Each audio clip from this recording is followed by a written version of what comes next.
लेकिन भला हम मारना बहुत कठिन है, ये मरता नहीं है। ठाकुर यहां स्पष्ट करते हैं ये बदमाश अहम क्या होता है और भला अहम। मैंने कुआं बनवा दिया, धर्मशाला बनवा दी, मैंने दान दे दिया, मैंने श्रीरामशरण बनने के लिए जमीन दे दी, श्रीरामशरण बना के दे दिया, मैं इतना जाप करता हूं, मैं इतना ध्यान करता हूं, मैं इतनी साधना करता हूं, ये भला अहम ये नहीं मरता। बदमाश अहम। एक मुंबई के सेठ के पास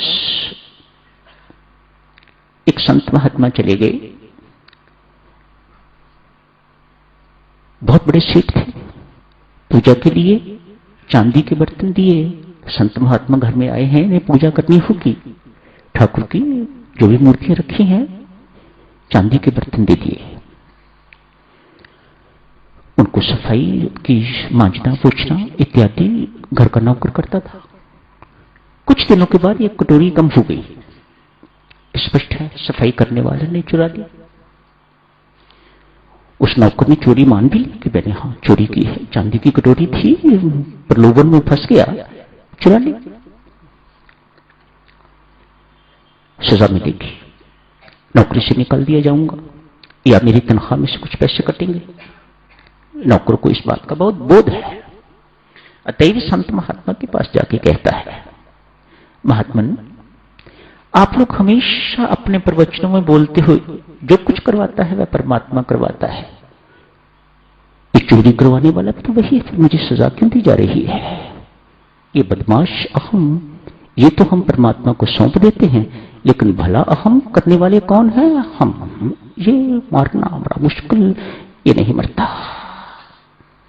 बदमाश अहम तो देवियों हम सौंप देते हैं परमात्मा को, वह करवाने वाला। घर में बहू कुछ बोलती है,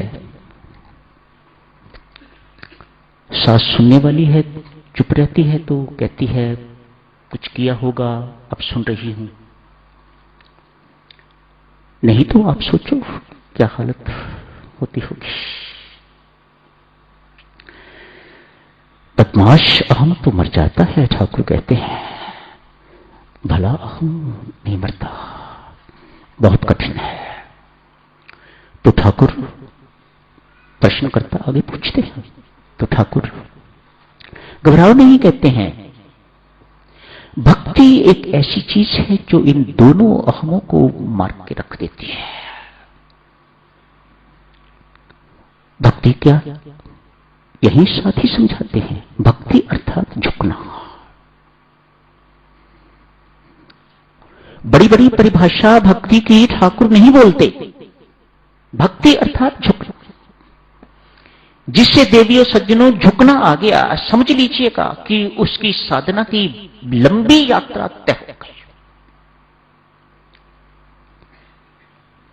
जहां आदमी झुकना सीख जाए ऐसे स्थान को ही समझिएगा श्री राम शरण। यदि देवियों सज्जनों अभी तक झुकना नहीं हुआ तो आपका श्री राम शरण जाना अभी तक मात्र दिखावा, मात्र प्रदर्शन, एक हाजिरी लगाने के लिए आप जाते हैं, आपने अभी तक वहां से पाया कुछ नहीं। So clear is Thakur. प्रेरणा तो मिलती है, राम नाम से बल भी मिलता है, लेकिन हम ही निकट्टू हैं। हम अपने बदमाश अहम को तो मार लेते हैं, लेकिन अपने भले अहम को हम बहुत सुरक्षित रखते हैं, उसे हम मारना नहीं चाहते। किसी ने पूछा, ठाकुर कहते हैं भक्त सिद्ध हो जाता है, क्या अर्थ है इसका? ठाकुर ही समझा रहे हैं, कहते हैं भक्त सिद्धि चाहता नहीं है। कोई भक्त भक्ति के मार्ग पर चलने वाला अपने भीतर से कभी सिद्धि नहीं चाहेगा, लेकिन परमात्मा उसके माध्यम से रोज चमत्कारी चीजें करता है, वह कभी सिद्धि नहीं चाहता। ठाकुर यहां समझाते हैं, कहते हैं जानते हो भक्त की सिद्धि क्या है? चावल होता है ना कड़ा, पानी में डालते हैं, पानी उबलता है, चावल थोड़ा लंबा भी हो जाता है और कोमल हो जाता है। आप ऐसे करके देखते हो पक गया है तो पतीला नीचे उतार लेते हो। जब व्यक्ति के अंदर से ये कड़ेपन वाला व्यक्तित्व खत्म हो जाए तो ये भक्त की सिद्धि है।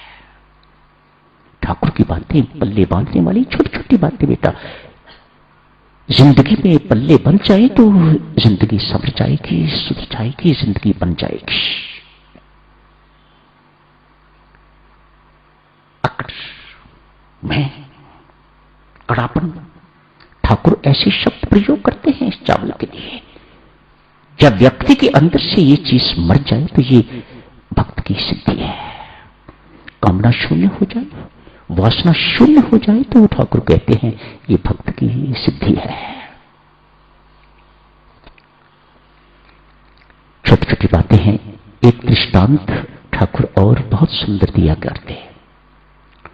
कहते हैं एक नावक नाव में बैठा है, 3 विद्वान भी आ गए, पार जाना था। बड़ा प्रसिद्ध दृष्टांत है, आप सब जानते हो, तो मात्र रिवाइज आपको याद दिला रहा हूं कि ऐसे दृष्टांत, इन चीजों से बहुत कुछ हमें सीखने को मिल जाता है। कुछ पढ़े लिखे हो नावक से पूछते हैं, पूछने का ढंग ही अभिमानी है, उत्कृष्टता।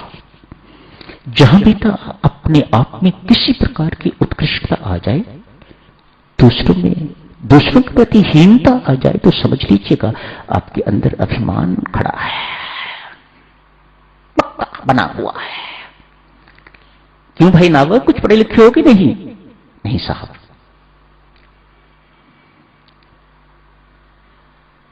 कितनी नम्रता है? नहीं साहब, मैं पढ़ा लिखा नहीं, मैं कभी स्कूल नहीं गया। तो लाल किला कहां है नहीं पता ना, मुझे नहीं पता। ताजमहल किसने बनवाया कुछ पता? नहीं साहब, मुझे नहीं पता। शेक्सपियर कौन था? नहीं पता महाराज, मुझे माफ करो, मुझे किसी चीज का। तो फिर तो तेरी सारी की सारी जिंदगी बर्बाद, खत्म। अभिमानी को परमात्मा सिखाता है, मार के सिखाता है। याद रखो देवियों, निरअभिमानी को तो बहुत प्यार से दुलार से वह सिखाता है, लेकिन अभिमानी को मार के सिखाता है। वह और किसी ढंग से सीख नहीं सकता। परमात्मा की मजबूरी है, मारता है। मुख पर थप्पड़ मारे, इधर थप्पड़ मारे, उधर थप्पड़ मारे, पीठ में मुक्का मारे, सिर पर डंडा मारे, लेकिन मार के समझाता है। अभिमानी को बेटा कोई और ढंग ही नहीं समझाने का।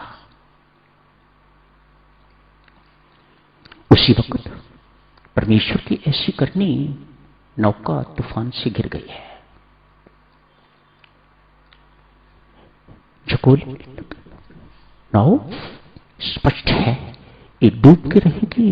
इस वक्त परमात्मा के सिवा मैं कितनी भी कोशिश करूं, नावक कहता है, मैं कितनी भी कोशिश करूं, मैं अपने आप को तो बचा सकता हूं, लेकिन इनको मैं नहीं बचा सकता, मैं नौका को नहीं बचा सकता। पूछ बंधु, आप में से किसी को तैरना आता है कि नहीं आता? कहा नहीं, हमें तैरना नहीं आता। तो मेरी तो जिंदगी जो बर्बाद, आपकी जिंदगी अभी बर्बाद होने जा रही है। जहां आके देवियों सज्जनों